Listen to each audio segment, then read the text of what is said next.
Friends, welcome to my YouTube channel the reaction hub. Hope आप सभी ठीक होंगे। तो आज हम हमारी इंटेलिजेंस थ्योरी पढ़ेंगे। कल हमने इंटेलिजेंस और आईक्यू के बारे में पढ़ा था। आज हम इंटेलिजेंस की थ्योरीज के बारे में पढ़ेंगे। ठीक है, इंटेलिजेंस थ्योरी। ठीक है, जिसमें जो सबसे पहले थ्योरी है ना, उसका नाम है यूनिफैक्टर थ्योरी। यूनिफैक्टर थ्योरी। यूनिफैक्टर थ्योरी का मतलब क्या है? जो सिर्फ एक फैक्टर पे डिपेंड करे, यानी कि सिर्फ एक फैक्टर के बेसिस पे यह बता दिया गया कि भाई यह इंटेलिजेंट है या नहीं है। ठीक है, यूनिफैक्टर थ्योरी को ही क्या बोलते हैं? जी फैक्टर थ्योरी। ठीक है, क्या बोलते हैं? जी फैक्टर थ्योरी। ठीक है, और यहाँ पे जो ये जी है, इसका मतलब होता है जनरल फैक्टर। और ये जो जनरल फैक्टर होता है ना, ये बाय बर्थ होता है। ठीक है, जनरल फैक्टर जो कि बाय बर्थ होता है। ठीक है, यानी कि बच्चे के जन्म से होता है ये यूनिफैक्टर थ्योरी। और जो ये यूनिफैक्टर थ्योरी है, किसके द्वारा दी गई थी? गिवन बाय अल्फ्रेड बीने। ठीक है, अल्फ्रेड बीने द्वारा दी गई थी। तो ये क्या कहता है कि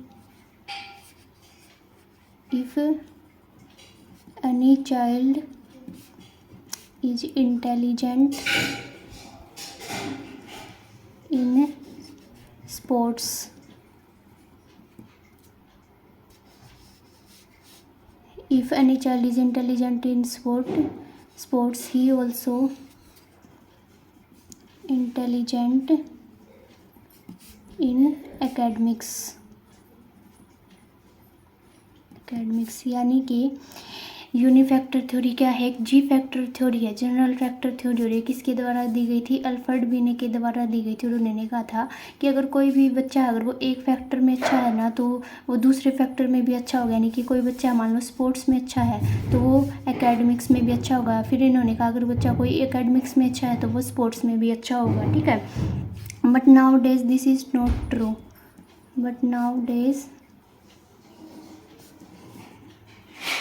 दिस इज़ नॉट ट्रू, क्योंकि यह ज़रूरी नहीं है कि कोई बच्चा अगर पढ़ने लिखने में अच्छा है तो वो स्पोर्ट्स में भी अच्छा होगा, और ना ये ज़रूरी है कि कोई बच्चा अगर स्पोर्ट्स में अच्छा है तो वो पढ़ने लिखने में भी अच्छा होगा। ठीक है, तो ये थी यूनिफैक्टर थ्योरी, जिसे जी फैक्टर थ्योरी भी बोलते हैं, जनरल फैक्टर थ्योरी भी बोलते हैं। इसे अल्फ्रेड बीने ने दिया था और उन्होंने कहा था अगर बच्चा कोई एक फैक्टर में इंटेलिजेंट है तो वो बाकी फैक्टर में भी इंटेलिजेंट होगा। लेकिन बाद में क्या किया गया, इस थ्योरी को डिस्कार्ड कर दिया गया कि ऐसा हो, ज़रूरी नहीं है। ठीक है, फिर सेकंड थ्योरी आई। ठीक है, जिसे बोलते हैं हम टू फैक्टर थ्योरी। ठीक है, क्या बोलते हैं? Two factor theory. ठीक है, और टू फैक्टर थ्योरी को क्या बोलते हैं? जी फैक्टर और जी factor and S factor theory. ठीक है, यहाँ पे दो फैक्टर दिए। टू फैक्टर थ्योरी मतलब दो फैक्टर दिए। ठीक है, एस फैक्टर थ्योरी। जी फैक्टर मीन्स जनरल फैक्टर जो कि बाय बर्थ होता है, और एस फैक्टर मीन्स, ठीक है, और ये थ्योरी किसके द्वारा दी गई थी? Given by Charles Spearman. ठीक है, तो टू फैक्टर थ्योरी में दो फैक्टर इंक्लूड होंगे, G factor and S factor. G is general factor, S factor is special factor. ठीक है, यानी कि जी फैक्टर तो सभी में होगा, जन्मजात से बच्चा में कुछ ना कुछ इंटेलिजेंस तो होगी, बट जो एस फैक्टर एक स्पेशल फैक्टर होता है जिसे प्रैक्टिस करके एक्वायर कर सकते हैं। ठीक है, एक्वायर्ड बाय प्रैक्टिस। ठीक है, यानी कि कोई बच्चा पढ़ने लिखने में इंटेलिजेंट है, लेकिन अगर वो स्पोर्ट्स में अच्छा नहीं, लेकिन अगर वो प्रैक्टिस करे तो वो स्पोर्ट्स में भी अच्छा हो सकता है, यानी कि वो एक्वायर कर सकता है प्रैक्टिस करके। और ये थ्योरी किसके द्वारा दी गई थी? चार्ल्स स्पीयरमैन के द्वारा दी गई थी। ठीक है, तो ये है टू फैक्टर थ्योरी। फिर हमारे पास आती है थर्ड, थ्री फैक्टर थ्योरी। ठीक है, थ्री फैक्टर थ्योरी। और थ्री फैक्टर थ्योरी को हम क्या बोलते हैं? मल्टी फैक्टर थ्योरी भी बोलते हैं। ठीक है, मल्टी फैक्टर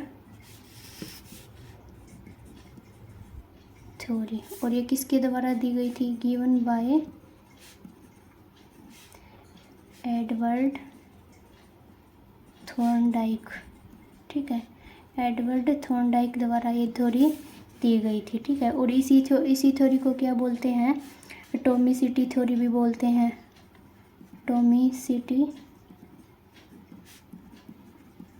एटॉमिसिटी थ्योरी भी बोलते हैं, ठीक है।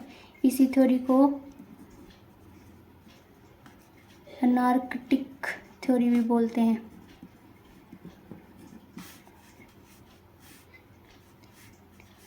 ठीक है। और ये क्या कहते हैं, एडवर्ड थॉर्नडाइक भाई 3 फैक्टर थ्योरी है, यानी कि मल्टीपल फैक्टर से मिलकर क्या है, इंटेलिजेंस बनती है, ठीक है।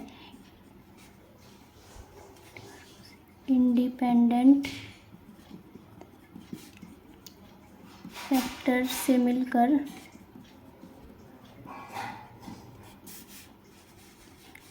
इंटेलिजेंस बनती है, ठीक है। तो ये थी हमारी 3 फैक्टर थ्योरी। 3 फैक्टर थ्योरी को क्या बोलते हैं, मल्टी फैक्टर थ्योरी भी बोलते हैं, जो कि किसके द्वारा दी गई थी, एडवर्ड थॉर्नडाइक के द्वारा दी गई थी, ठीक है।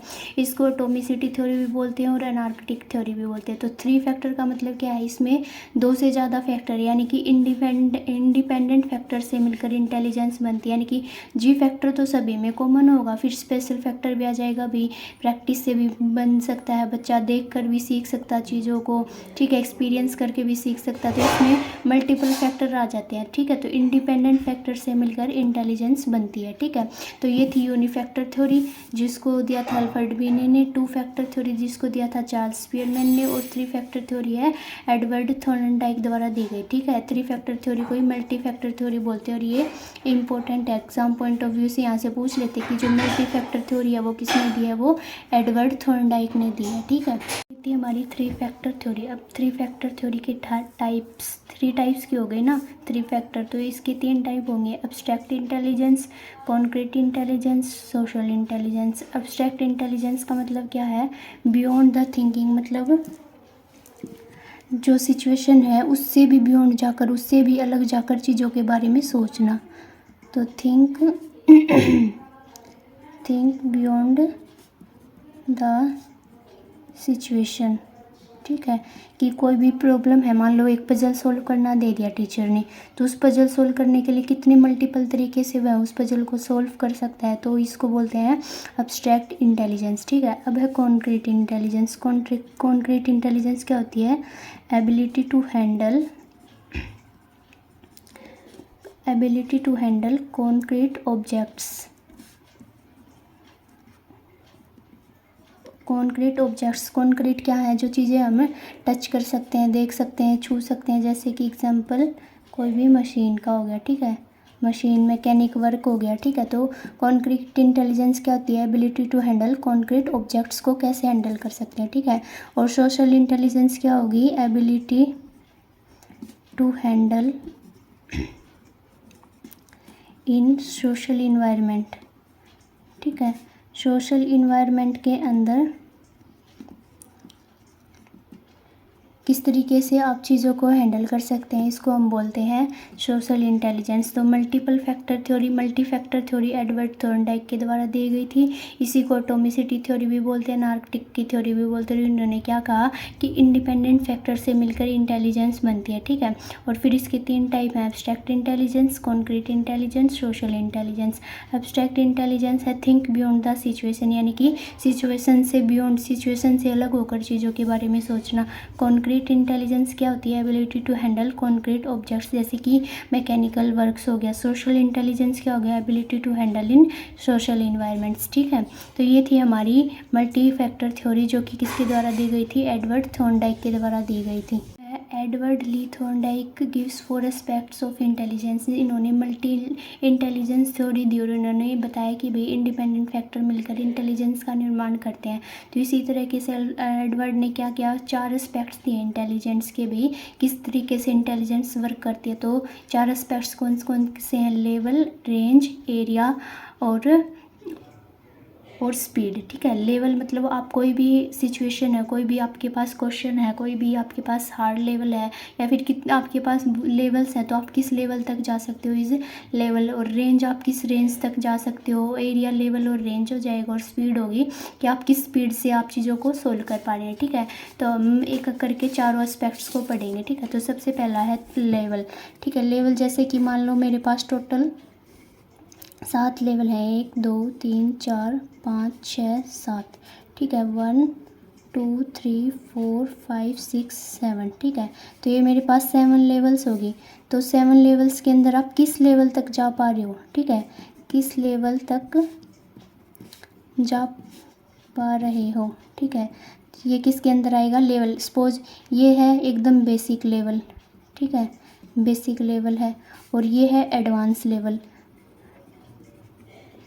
ठीक है, ये है एडवांस लेवल। तो आप बेसिक से लेके एडवांस लेवल में किस लेवल तक जा पा रहे हो, तो ये आपके इंटेलिजेंस का एक एस्पेक्ट है। यानी कि आप मान लो आप 5th लेवल तक जा पा रहे हो, तो ये आपकी इंटेलिजेंस बता रही है कि भाई आप यह लेवल सोल्व कर सकते हो, इस लेवल तक आप सोल्व कर सकते हो। ठीक है, अब है रेंज। रेंज मतलब किस रेंज तक। सपोज आपको कोई भी एक क्वेश्चन दिया गया है। ठीक है, वही कोई मैथ्स का क्वेश्चन है। ठीक है, मैथ्स का क्वेश्चन है, तो आप एक मैथ का क्वेश्चन सोल्व कर दिया आपने। ठीक है, अब उस क्वेश्चंस की आप कितनी रेंज है भी, मान लो आपके पास 10 क्वेश्चन है, आपने एक क्वेश्चन सोल्व कर दिया। आप 10 क्वेश्चंस में से आप कितने क्वेश्चन सही तरीके से सोल्व कर पा रहे हो, तो ये किसके अंदर आएगा, ये रेंज के अंदर आएगा। ठीक है, और एरिया में लेवल प्लस रेंज दोनों चीज़ें आएंगी। ठीक है, कि आप किस लेवल तक चीज़ों को सोल्व कर पा रहे हो और किस रेंज में कर पा रहे हो। भी आपने मान लो ये पहला इजी लेवल का क्वेश्चन था, फिर थोड़ा सा हार्ड हुआ, फिर थोड़ा सा हार्ड, फिर थोड़ा सा हार्ड हुआ। ठीक है, और इस तरीके के मान लो 4 क्वेश्चन है, तो 4 में से आप कितने क्वेश्चन सोल्व कर पा रहे हो, किस रेंज में क्वेश्चन सोल्व कर पा रहे हो। भी आप चारों के चारों क्वेश्चन सोल्व कर पा रहे हो या फिर 2 क्वेश्चन सोल्व कर पा रहे हो, तो ये रेंज होगी। तो एरिया के अंदर क्या आ गया, लेवल प्लस रेंज दोनों चीज़ें आ गई। ठीक है, और स्पीड है कि आप किस स्पीड से चीज़ों को सोल्व कर पा रहे हो। ठीक है, स्पीड मीन्स किस स्पीड से क्वेश्चंस को, प्रॉब्लम्स को सोल्व कर पा रहे हो। ठीक है, क्वेश्चंस को सोल्व कर पा रहे हैं। ठीक है, तो ये आ गया हमारे स्पीड के अंदर। ठीक है, तो ये भी इम्पोर्टेंट है। एडवर्ड ली थॉर्नडाइक ने मल्टी इंटेलिजेंस थ्योरी दी, तो वो भी इम्पोर्टेंट थी, और इसके 4 एस्पेक्ट हैं, लेवल, रेंज, एरिया और स्पीड, और ये इसी रेंज ऑर्डर में होंगे। ठीक है, सबसे पहले क्या आएगी, लेवल आएगी, फिर रेंज आएगी, फिर एरिया आएगा, और फिर आएगी स्पीड। तो ये ऑर्डर भी पूछ सकते हैं और इनके एस्पेक्ट्स भी पूछ सकते हैं, और एस्पेक्ट के अंदर क्या आएंगे ये भी पूछ सकते हैं। तो होप आपको थ्योरी भी समझ में आई होगी, और ये थ्योरी आपके एग्जाम पॉइंट ऑफ व्यू से काफ़ी इंपॉर्टेंट है। अगर आपको सेशन अच्छा लगा तो कमेंट करके ज़रूर बताना। Thank you so much.